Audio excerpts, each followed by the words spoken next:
एक बार की बात है, सुषमा अपने पूरे परिवार के साथ खुशी खुशी मोहन नगर में रहती थी। उसकी 2 बहुएं थी, पल्लवी और शिवानी।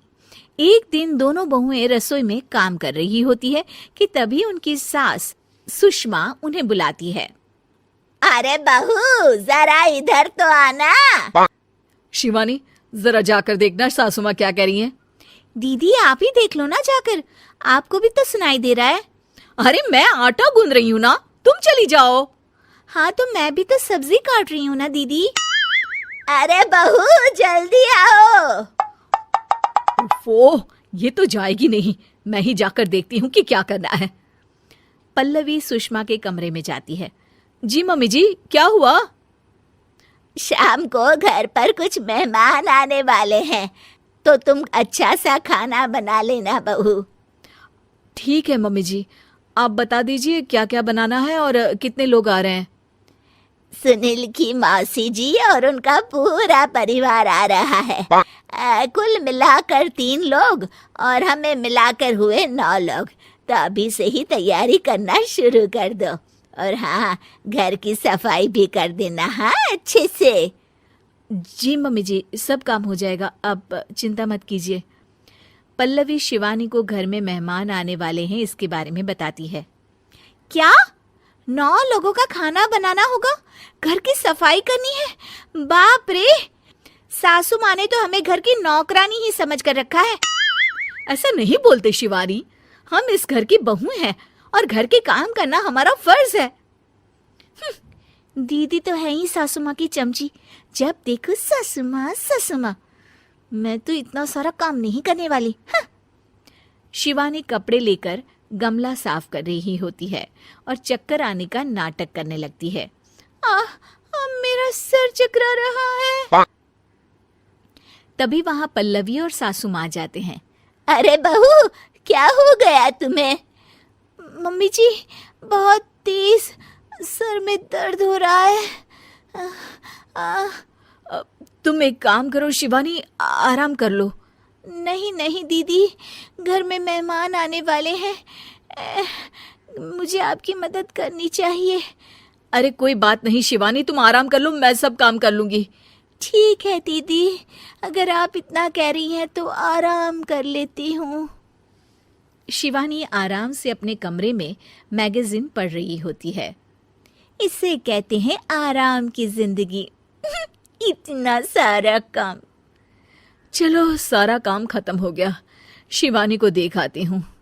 शिवानी अपने कमरे में ईयरफोन में गाने सुनते सुनते सो जाती है और उसके साइड में मैगजीन भी रखी होती है। पल्लवी वहां आ जाती है और वो सब देखती है। ओहो, तो मतलब सब काम चोरी का बहाना था। अभी बताती हूँ इसको। घर का सारा काम मुझे करना पड़ा और ये महारानी यहाँ मैगजीन पढ़ रही है, गाने सुन रही है। पल्लवी रसोई से एक प्लेट और चम्मच लेकर आती है और शिवानी को थाली बजाकर उठाने लगती है। शिवानी अचानक से उठती है। उठ गई महारानी, गाने भी सुन लिए, मैगजीन भी पढ़ ली। तुम तो बहुत बड़ी झूठी निकली शिवानी। तुमने सर दर्द का बहाना बनाया ताकि काम करने से बच सको। हाँ, बनाया बहाना, तो क्या करती, इतने सारे काम करती।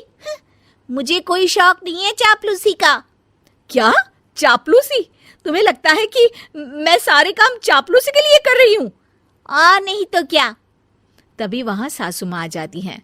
अरे बहू, वो लोग बस आने ही वाले हैं, तुम तैयारियां कर लो। जी सासू माँ, तुझे तो मैं बाद में देखती हूँ। सब खाना खाने बैठते हैं और खाना शुरू करते हैं। तभी सुनील की मौसी बोलती है। वाह भाई वाह, खाना तो बहुत ही अच्छा बना है सुषमा जी, एक एक चीज में क्या स्वाद है। ये सुनकर शिवानी मुंह बना लेती है। उसे अपनी जेठानी की इतनी तारीफ रास नहीं आती। आपकी बहुएं तो बहुत ही अच्छा खाना बनाती हैं। हाँ, बनाती तो दोनों ही अच्छा है, पर आज ना ये सारा खाना बड़ी बहू ने बनाया है। छोटी बहू की तबीयत ठीक नहीं थी, सो इसलिए। मानना पड़ेगा सुषमा जी, आपकी बड़ी बहू तो बहुत ही गुणवान है। पल्लवी की तारीफ सुनकर शिवानी को जलन होती है। पल्लवी ये सुनकर खुश हो जाती है और शिवानी की तरफ देखकर उसे चिढ़ाती है। कुछ देर बाद मेहमानों के जाने का वक्त हो जाता है।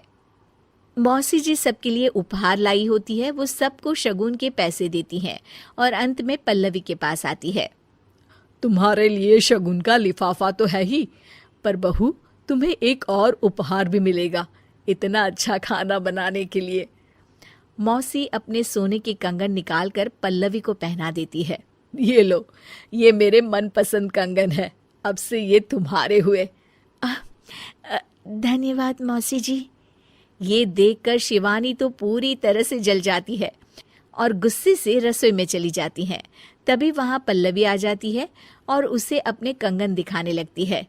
देवरानी जी, अब आपका सर दर्द ठीक तो है ना? मुझे लगता है कि अब सर दर्द शुरू हो गया होगा आपका।